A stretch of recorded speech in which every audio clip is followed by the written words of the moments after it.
cambio, síguenos ya, por un futuro donde todos tengan libertad. Alza la voz que se escuche latir, como es que la justicia... Ruta de Cambio. Muy buenas tardes, bienvenidas sean todas las personas a otro capítulo de su programa Ruta de Cambio. En este momento estamos con Cédric Lamouche, gran amigo, quien nos va a conversar un poco sobre su labor de activismo, su labor sobre la sociedad civil organizada, para abordar temas muy complicados y que muchas veces no decimos, pero hay que hablar de ellos. Bienvenido a este programa, Cédric, Gracias. es tu casa. Y bueno, sin más, cuéntanos primero, como fundador y director de Men Survivors, cuéntanos cómo surge esta idea, qué hace tu asociación, qué la ideó. Mira, yo la pensé desde hace un buen años, o sea, cuando tenía 20, 21 años, más o Hace menos. 2 años. Hace 2 años. Más o menos 2 años. Más o menos, más o menos.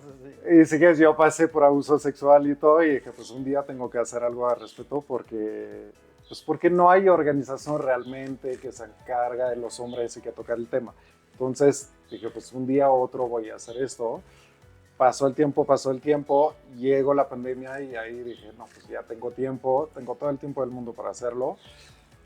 Y un día, así, la nada, empecé con una cuenta de Instagram y conté mi historia y rápidamente recibí muchos mensajes de, pues a mí también me pasó, yo también nunca lo hablé, pero me ha pasado también, etc. Y de ahí pues se fue creciendo. Al principio dije, pues nada más es una cuenta de Instagram que nadie va a ver, ¿sabes? Por el tabú, por todo. Y al final pues sí, empezó a crecer y pues de ahí, año y medio después, pues se volvió asociación civil. Ahora que dices, si hablas de tabús, ¿cuáles crees que son las barreras principales?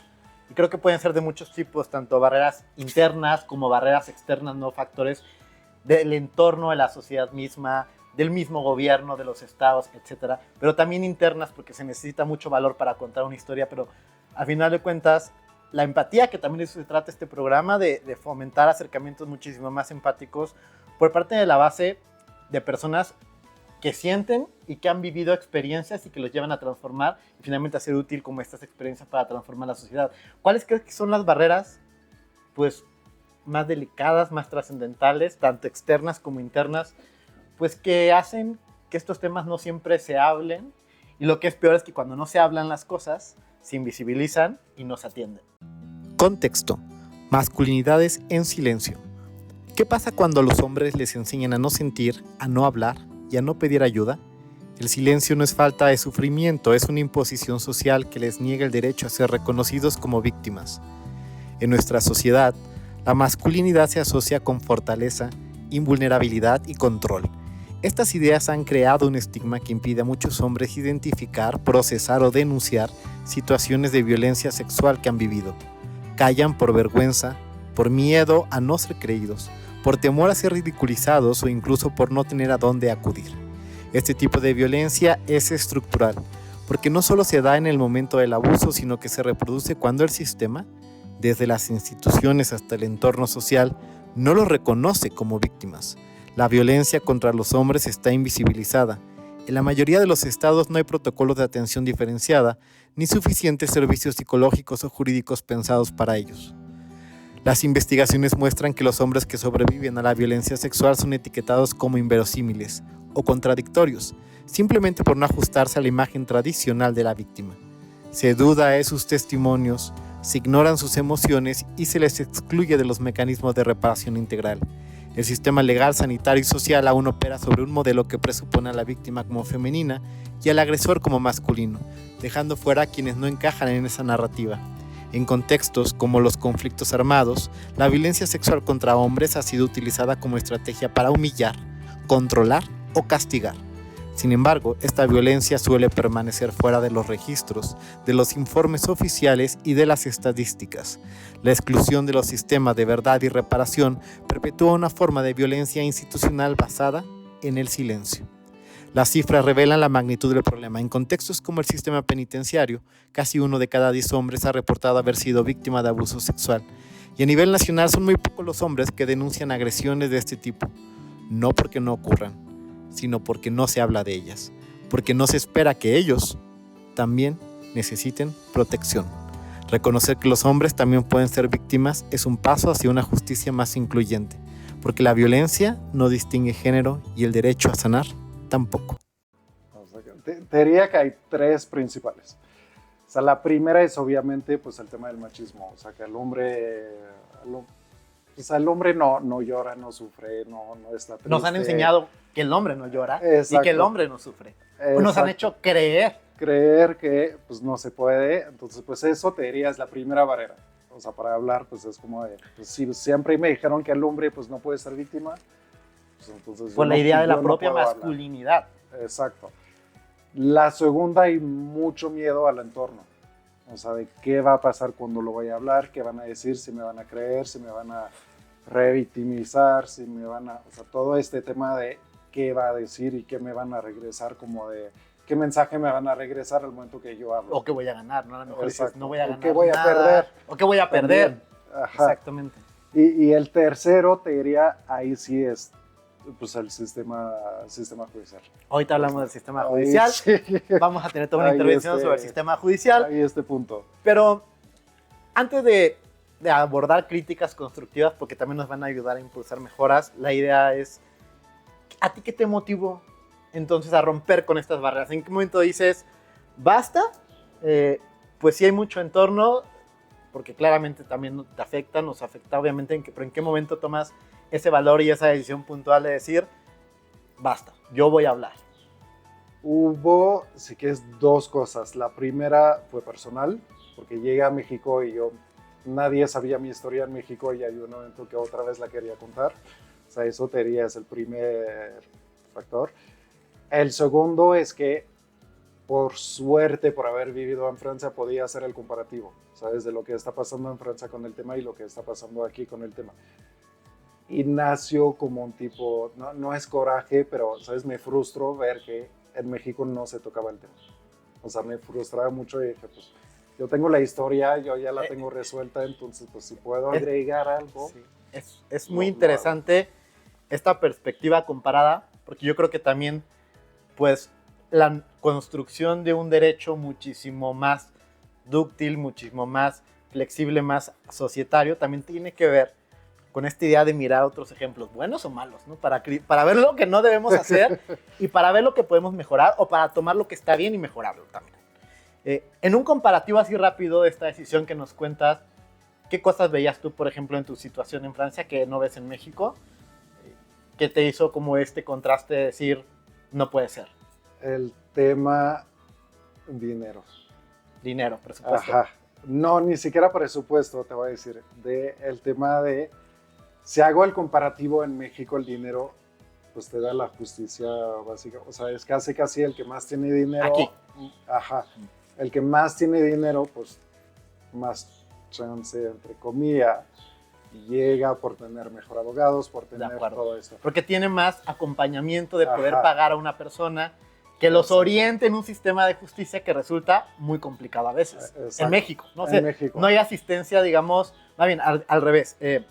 No hay esta posibilidad de vivir autónomamente frente al sistema de justicia si no es con un buen abogado que puedes pagar. Exacto, y básicamente Ok. va de, pues el más pobre tiene menos chance de llegar a algo justo. O sea, Y en ese a comparativo, en Francia, ¿qué hay? O sea, son abogados de oficio, acompañamientos públicos o sociedad civil organizada como la que estás. te voy a decir, hay menos acompañamiento de organizaciones civiles. Uh-huh. O sea, todo esto tiene menos impacto.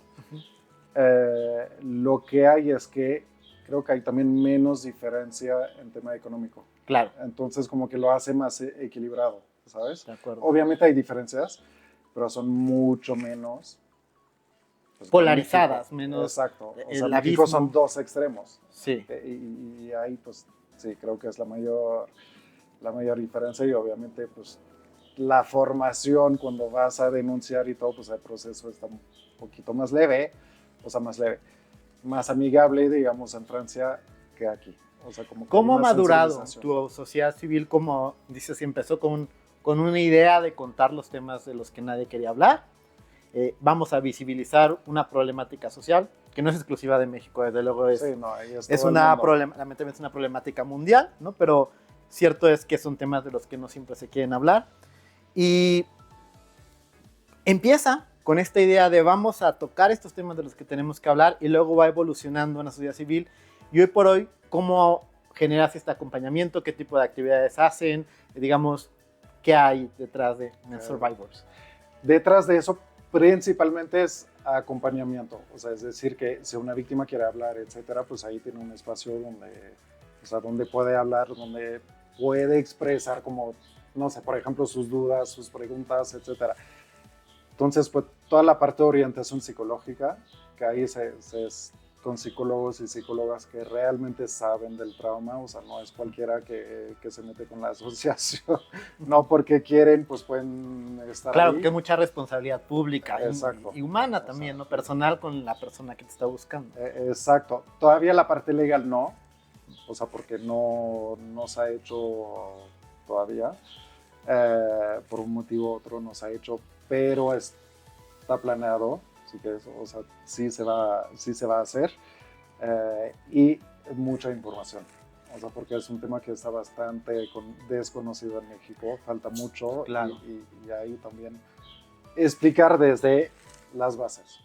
Te cuento un caso. Amparo Directo 16-2024, primera sala, Suprema Corte de Justicia de la Nación. Un adolescente denunció haber sido víctima de violencia sexual por parte de su tío cuando era menor de 12 años. Durante el proceso penal, el imputado argumentó que la acción penal ya había prescrito por el tiempo transcurrido. Sin embargo, tanto el Tribunal de Enjuiciamiento como la Sala de Apelación concluyeron que al momento de presentarse la denuncia, ya se encontraba en vigor la Ley General de los Derechos de Niñas, Niños y Adolescentes, cuyo artículo 106 dispone que los procedimientos jurisdiccionales que involucran a personas menores de edad son imprescriptibles. El imputado promovió un juicio de amparo, alegando una supuesta violación al principio de retroactividad de la ley penal.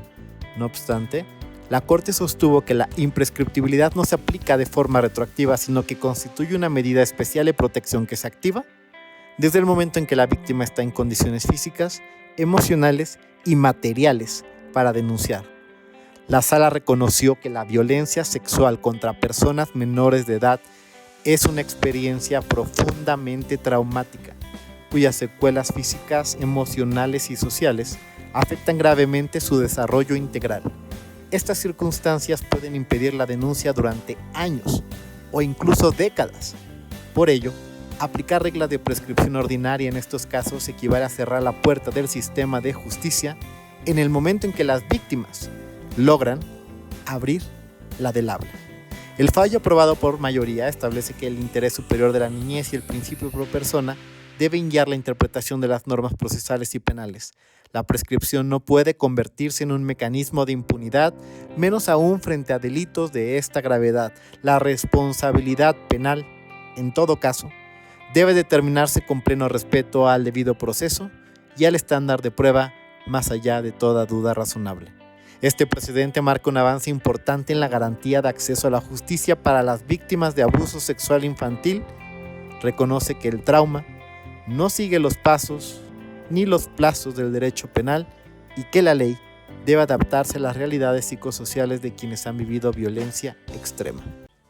¿Qué información nos quisieras compartir ahora, pues, para la sociedad que ve en temas de justicia este programa? ¿Qué información crees como, pues, el ABC, lo primero? No sé qué nos puedas compartir, estadísticas o experiencias. ¿Qué compartirías tú como parte elemental de lo que no se sabe y hay que saber? Mira, creo que, o sea, aquí hay varios puntos. Hablamos muy seguido de los niños, de qué les pasa a los niños, a las niñas, etcétera. Sí, pero no. O sea, yo la última estadística que vi es que de 10 casos son únicamente 4 que pasan a niños. O sea, significa que son 6 que pasan a adultos. O sea, que ahí creo que toda esa población de adultos la tenemos un poquito en el olvido cuando hablamos del tema. Siempre vemos abuso sexual como un tema hacia los niños, pero no.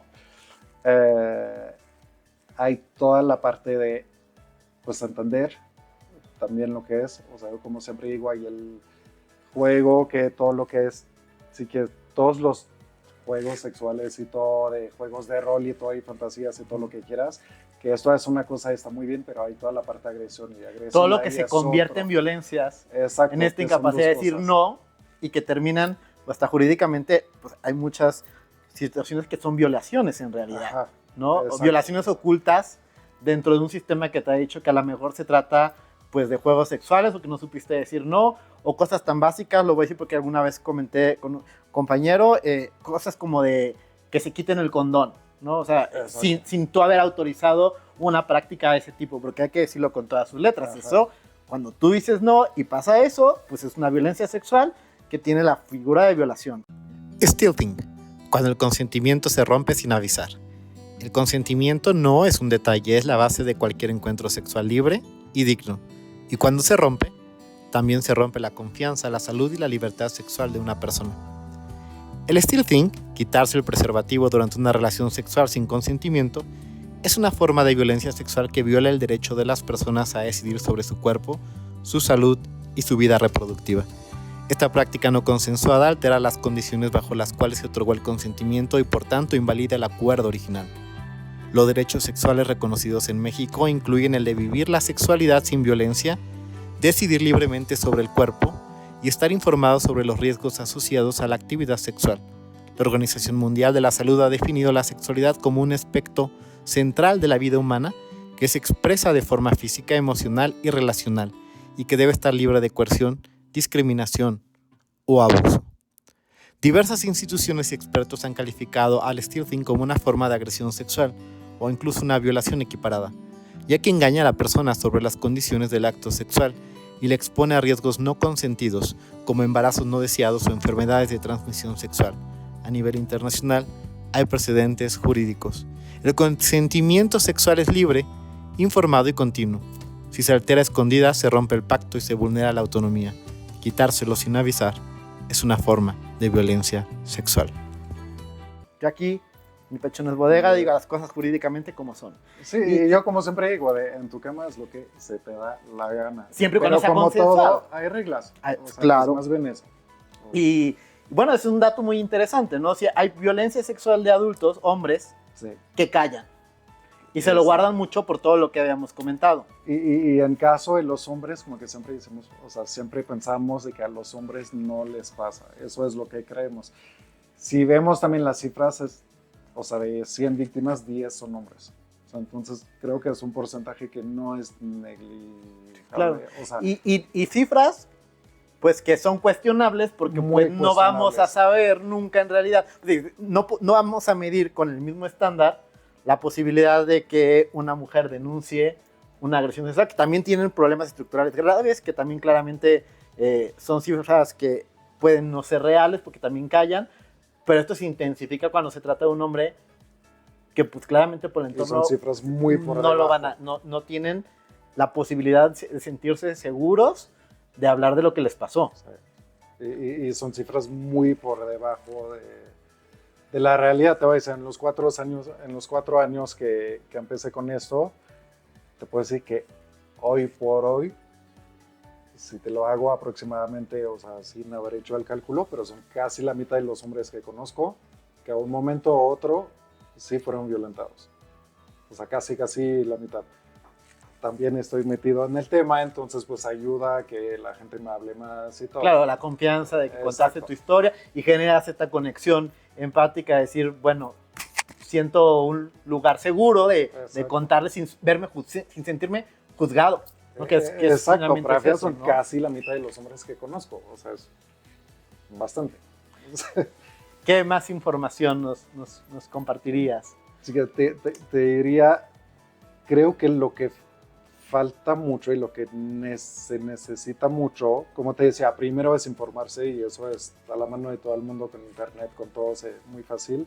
No tan fácil, O sea, porque la información sí, tiene sesgos, exacto. ¿no? Y justamente el problema, sobre todo en sociedades estigmatizadas, estereotipadas, pues resulta que la información que tenemos al alcance no siempre es verídica, oportuna o precisa. Y además puede resultar incluso tendenciosa, Sí, controlada, sesgada, estereotipada, etcétera, etcétera, machista, como decías, ¿no? Sí. Entonces puedes encontrar muchas cosas, pero no necesariamente sean... Entonces, no es tan fácil, creo que haces una gran Hay labor que tú. quedarse crítico también con la información. Sí. Hay que volverse crítico con la información Exacto. también, ¿no? Y Pero hay acceso.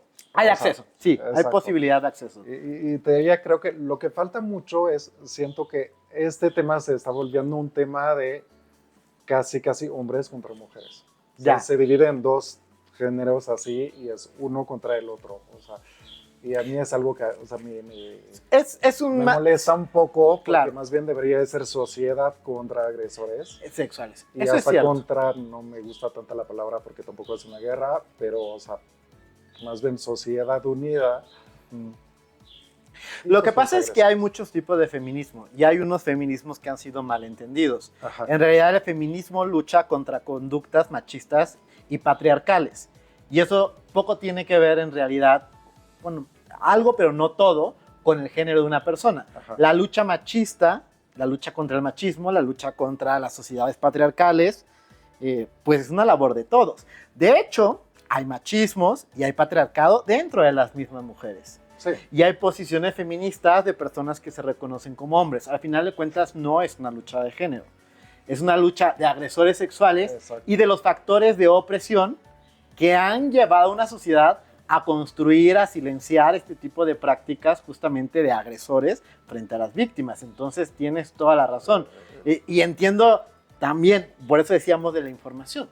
Cuando la información no tiene el sentido crítico, no tiene esta posibilidad crítica frente a lo que encuentras, puedes caer en estos lugares tan Es vacíos, honesto. tan comunes y tan sosos, como decir, es que no eres mujer y eres hombre, y entonces otra vez regresamos a una Y hasta lucha. te diría peligroso. O Es sea, peligroso, y sí. es peligroso, es violento, divide, Calla. disipa, calla, y al único que empodera, pues al agresor. Que es lo que quiere al final de cuentas. Es todo lo que Que la gente calle, porque lo que no se nombra no existe. No existe. Entonces, para estas agresoras, no hay violencia, ¿no? Sí. Entonces, pues te felicito mucho por la labor que haces, Así es. con esa asociación. Siempre he dicho que hay que traer a la arena pública temas de los que no siempre se hablan. Es necesario. Voy a aplaudir siempre a la gente que hace su esfuerzo por transitar y por generar estos espacios de comunicación, de acompañamiento seguro para todas las personas.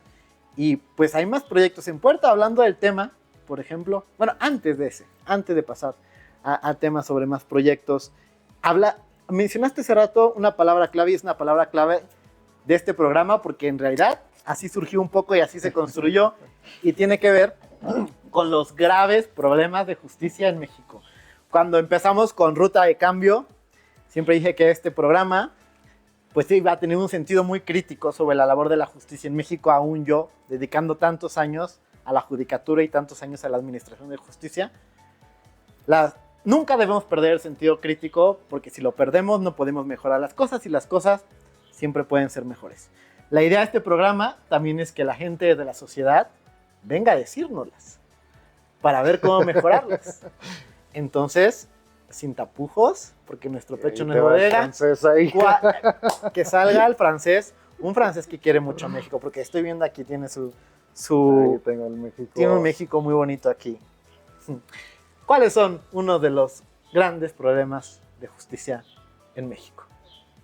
Mira, con este tema, te diría el problema más grande es que por lo que he escuchado y por lo que he visto, no en casos de violencia, pero en otros casos, creo que desde el punto cero, o sea, desde el punto que vas a denunciar, desde ahí sientes que no hay, o sea, ni empatía, ni parece que te entienden, ni si quieres te toman las denuncias, o sea, de una forma que mejor no decirlo.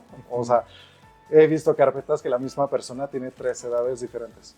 O sea, Ya. desde ahí son carpetas que están hechas así y ahí no es muy lejos, es nada más desde el MP. O sea, desde el MP ya... Desde hay el propio errores proceso de investigación Exacto.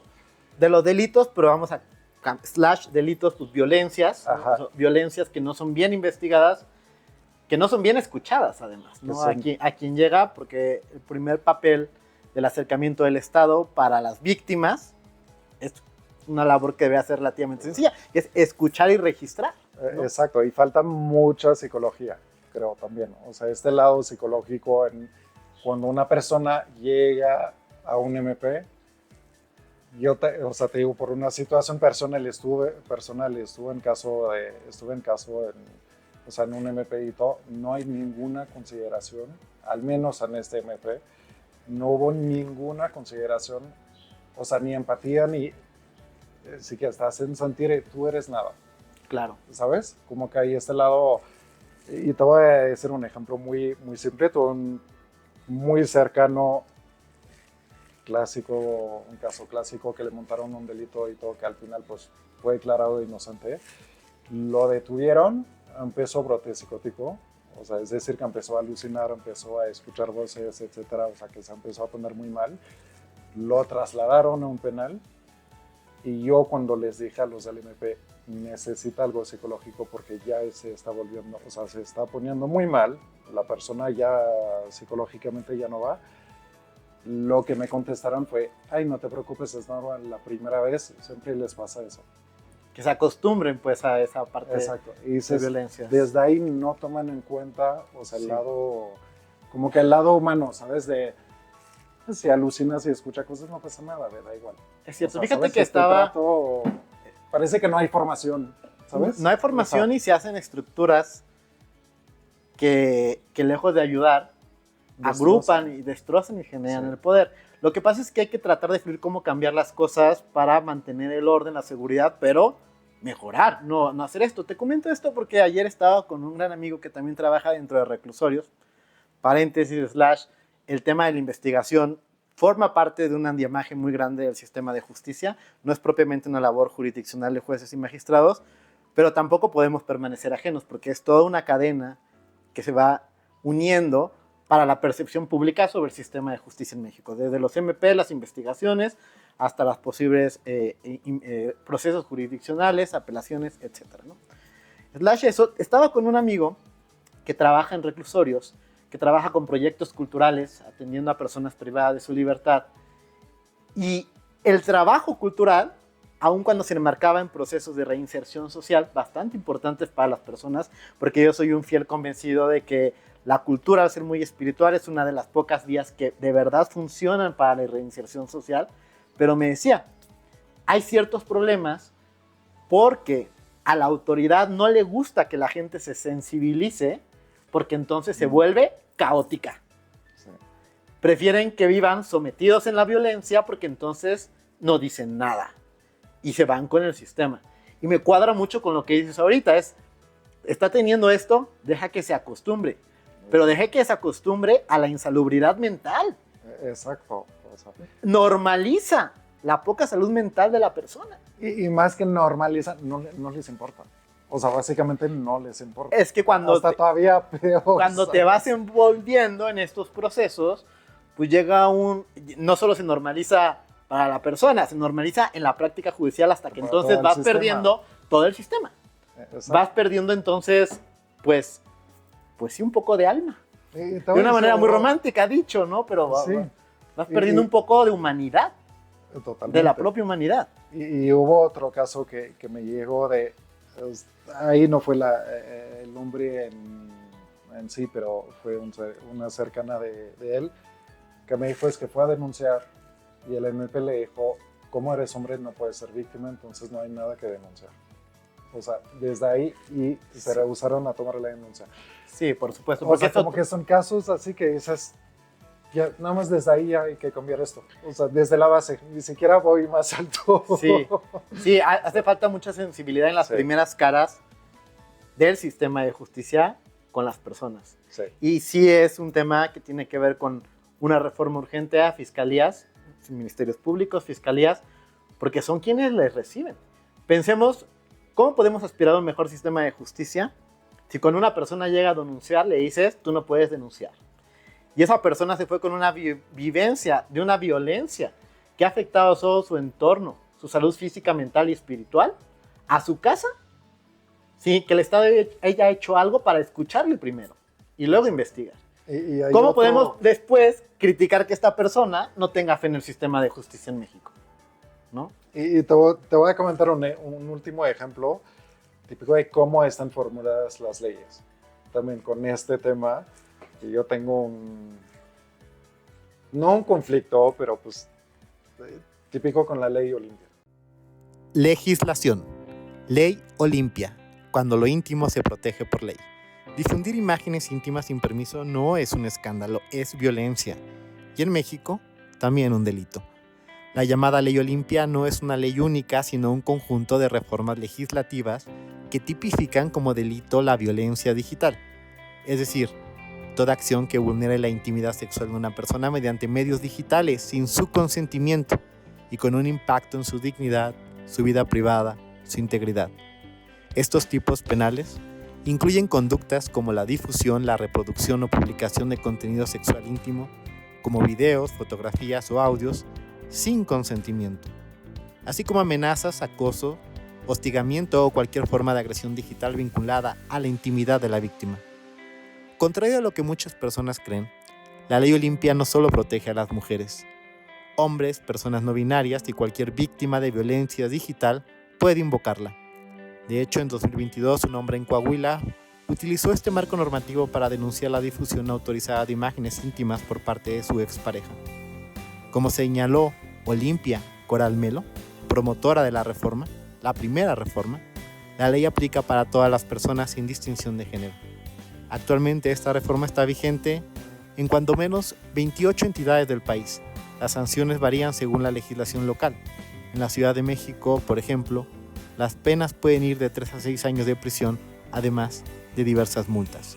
Este marco legal fue impulsado por la activista Olimpia Coral Melo, después de que se difundiera sin su consentimiento un video íntimo. Desde entonces su trabajo ha sido clave para la violencia digital y para que sea reconocida como una forma de violencia sexual. La Ley Olimpia nos recuerda que el consentimiento también es digital y que la justicia puede y debe proteger el derecho a decidir sobre lo más íntimo. Así que es que en teoría aplica para todos, o sea, no es nada más para mujeres y todo. Tuvo un hombre que le pasó un caso de violencia, así que publicaron videos de él, etcétera. Denunció y cuando en el MP o en la fiscalía dijo, oye, ¿y la Ley Olimpia qué? O sea, ¿por qué no están hablando de esto? Le dijo, no, porque la Ley Olimpia, ¿cómo está dentro de las leyes para una vida libre de violencia de las mujeres? No aplica para ti.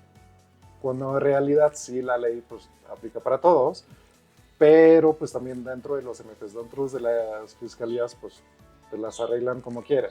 O sea, Claro. te usan el pretexto de no porque es para mujeres, porque siempre se ha comunicado sobre esto. Y creo que ahí también en la forma en cual se está redactando o presentando las leyes, o sea, justo Que creo que sí otra vez podría aplicar, pero bueno, No, es sí, un, tema, aplica, o sea, es un justo- tema de bases que no tuvieron el criterio suficiente para identificar Exacto. y saber cómo aplicar principios generales de perspectiva de género. La perspectiva de género no solo se enmarca dentro de un sistema de defensa a la vida libre de violencia que tienen las mujeres, sino la perspectiva de género funciona justamente para cuestionarnos las relaciones de poder frente al propio machismo, patriarcado y que han generado pues las normas de una visión pues machista y patriarcal. Pero, a ver, es este criterio para decir cómo la aplico en un caso donde justamente lo que tengo que hacer es despojar todo esto para hacer justicia. Exacto. Falta mucho, falta Falta mucho. capacitación. Sí, es cierto, falta capacitación desde las bases, falta trabajar en la sensibilización y es un tema multifactorial, ¿no? Sí. Es un tema de capacitación del sistema de justicia, sí, pero como lo empezamos platicando también es un tema de información y de sensibilización societaria. Es decir, esa persona policía que está tomando una declaración también es una persona que es una ciudadana frente a la sociedad. El tema es que ese ciudadano piensa lo mismo siendo policía o no. Y creció Porque- en una sociedad creció en una machista. so- y creció- Exactamente. exacto. Entonces, si no empezamos, porque podemos capacitar mucho también los sistemas de justicia, jueces, magistrados, fiscalías. Pero como siempre lo he dicho, si no trabajamos también a que estos conceptos se interioricen, te transformen, La cambien tu profundidad. propia conciencia, tampoco vamos a cambiar, porque lo que ocurre es justamente esto. hay algo más de fondo también detrás de esa misma autoridad, que esa autoridad también es persona y que esa persona también creció en una sociedad con los mismos problemas que estamos platicando ahora. Entonces, también debemos empezar a construir con información suficiente y oportuna como la que estamos diciendo aquí, pues para que la gente vaya volviéndose más empática y más solidaria frente al otro. Sí. Porque no sabemos si el problema de justicia de mi compañero, de mi vecino, de mi vecina, va a ser mi problema de justicia del día de mañana. Exacto. Oye, Cedric, y en esta vaivén y todo lo que me cuentas, pues hay más sorpresas que tienes. Por ejemplo, has estado involucrado en la presentación de un documental muy interesante que se va a volver a presentar y ahorita vamos a hacer la invitación concreta a todo el auditorio, pero cuéntanos un poquito. Mira, el documental se llama Speaking Out. Es un documental muy interesante. No voy a mentir, también está fuerte, pero pues necesario porque el tema es fuerte. O sea, no hay por qué como endulzarlo, ¿sabes? O sea, sí es crudo y todo, pero porque así es el tema. Y si quieres, es el testimonio de 3 hombres de la comunidad LGBT que han vivido trauma. Es decir, hay 2 que son de violencia sexual y 1 que está más relacionado con su orientación sexual y la religión. O sea, pero los 3 traumas y los 3, que ahí es un punto muy importante, es que los 3 les pasó cuando ya eran adultos. O sea, ahí no se trata del trauma de chiquito, del niño abusado, sino todos eran adultos cuando les pasó. Entonces, pues, es un documental que a mí me parece muy valioso. Es un documental en el cual aprendes mucho también sobre el camino desde la agresión hasta la recuperación. O sea, es muy de resiliencia y todo. Por más oscuro que puede ser, también es muy bonito porque entiendes todo el proceso y ves que las personas, exacto, y ves que esas 3 personas pues salen adelante y que sí se puede salir adelante. Y ahí agradezco a, pues justo John Solis, el director, y pues a los 3 hombres, o sea, Terry, José, o sea, todos los que hablaron ahí.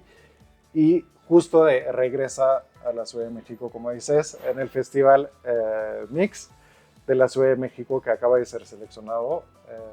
Todavía no hay las fechas, pero va a ser en la semana entre el 19 y el 30 o 31 de junio en la Ciudad de México. Esténse pendientes porque claramente Ruta de Cambio, como siempre saben, también hacemos invitaciones a eventos culturales, sociales, y que finalmente son eventos muy espirituales para la transformación y la construcción de un sistema de justicia muchísimo más justo e igualitario. Y bueno, Cedric es toda una caja de sorpresas, porque lo voy desdoblando en capas lo voy desdoblando, porque también tiene nuevos proyectos en puerta a los que también queremos invitarle, porque tiene una revista. Entonces también ¿nos quieres contar de ese otro proyecto? Te contó lo de la revista que se llama Vínculos, que acaba de salir, lo acabo de empezar hace un mes. ¿Por qué el nombre primero? Porque creo que justo faltan vínculos. O sea, que era de conectar con el otro. Estoy totalmente de acuerdo. Y toda la revista al final se centra en esto de ver el lado humano en el otro, ¿sabes? En otras historias, etcétera. De vincularnos, de no tener miedo a vincularlo, de la necesidad de vincularnos. Exacto. Y nació también pues que hay mucha censura hoy en los medios. Hay muchos que no quieren tocar el tema. Este tema como otros. Creo que faltan justo medios o al menos plataformas que hablan de estos temas pues que incomodan, pero que al final todo el mundo quiere... Independientes, auténticos, libres, exacto. felices. Bueno, los medios no son felices, pero las personas cuando son auténticas y libres construyen su propia felicidad. Entonces, enhorabuena. ¿Y qué viene en la revista? ¿Qué temas abordamos? ¿Qué viene? ¿Qué tenemos? ¿Qué podemos encontrar? Mira, cada mes va a ser un tema muy social, con una historia o un testimonio real. Por ejemplo, pues este mes fue el mes de justo John Solis, del documental, que habló sobre el documental. Esto fue el tema central. Lo que te puedo decir es que el próximo mes, en julio, va a ser el tema de la trata de personas también, y la trata de personas con hombres que estuvieron dentro de un proceso de trata. Exacto, dentro de un proceso de trata.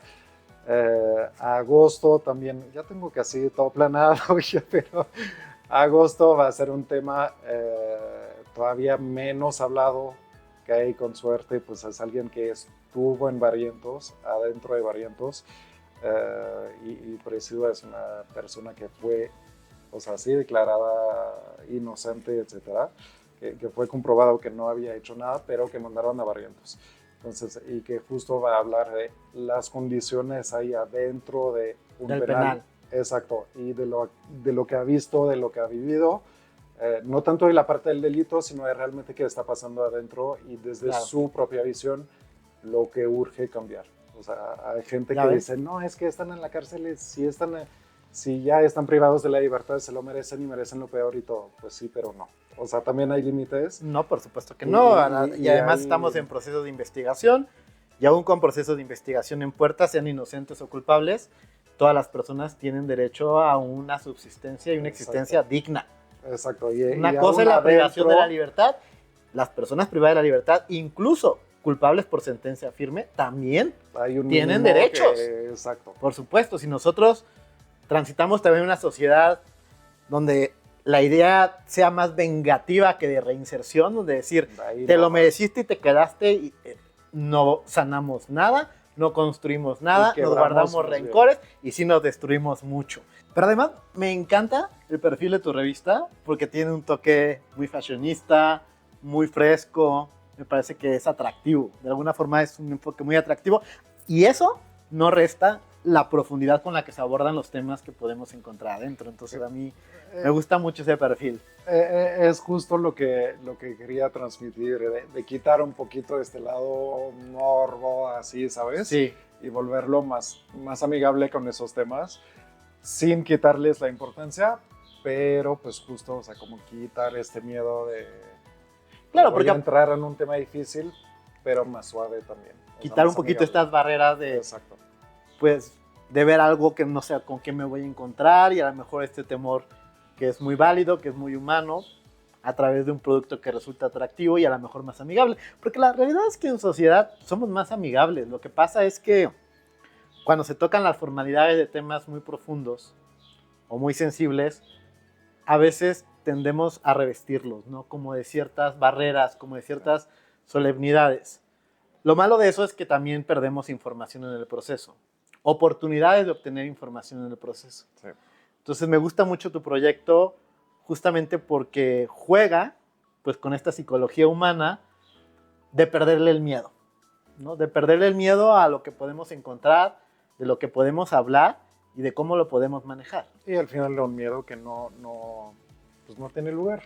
O sea, muchos miedos, realidad muchos miedos de las personas no tienen lugar. No tienen. Muchos miedos de la sociedad, de las personas, pues tienen lugar en nuestras propias cuestiones, en nuestras propias cargas, en nuestros propios vacíos o en nuestras propias vivencias, sin que en realidad pues sea un temor fundado de algo que de verdad nos vaya a afectar más de lo que ya estamos, ¿no? Sí. Pero te felicito mucho por ese proyecto. Me da mucho gusto pues que estés en todos los proyectos. Voy a hacer una invitación formal a todo nuestro auditorio pues a varias cosas. Primero, pues que sigan tu página, tu proyecto de Instagram que y de survivorsmensproject.a.c. Survivors. Bueno, lo podemos ir para acá para que survivorsmensproject.a.c en Instagram y smp-ac MX. Es la primera invitación. La segunda es que estén pendientes de las redes porque por supuesto que los vamos a invitar a este documental Speaking Out, que ya platicamos de él, tan interesante. Entonces, pendientes de fechas y las invitaciones que harán tanto en la página que ya acaba de mencionar Cedric, como desde luego en las redes de Ruta de Cambio. Y tercero, pues a que consulten también la revista Vínculos, a que se empapen, a que obtengan información de ahí, pero además de todo, pues que compartan todo para llegar a más personas, para que se puedan conocer los proyectos en este esfuerzo de transformación social. Y pues bueno, muchas gracias por aceptar, Cedric. Es de verdad un gusto tenerte aquí y hay una tradición de Ruta de Cambio que además viene muy bien con la palabra vínculos, con la revista Vínculos, porque creo que hay que vincular, creo que hay que acercarnos más. Y la tradición de Ruta de Cambio, como ustedes saben, es darnos un abrazo, Un abrazo del alma. Un abrazo profundo. Gracias. A ti por todo lo que haces. A ti por todo lo que haces. Gracias. Muchas gracias. Y pues bueno, ya saben, muchas gracias por este espacio, por este momento, donde buscamos personas que desde la lucha social y el activismo han transformado y han aportado su granito de arena para construir lo que hemos dicho, un constitucionalismo empático, donde cada historia sea escuchada y cada norma una promesa de dignidad. Síganos en las redes y los esperamos pronto. Hasta luego.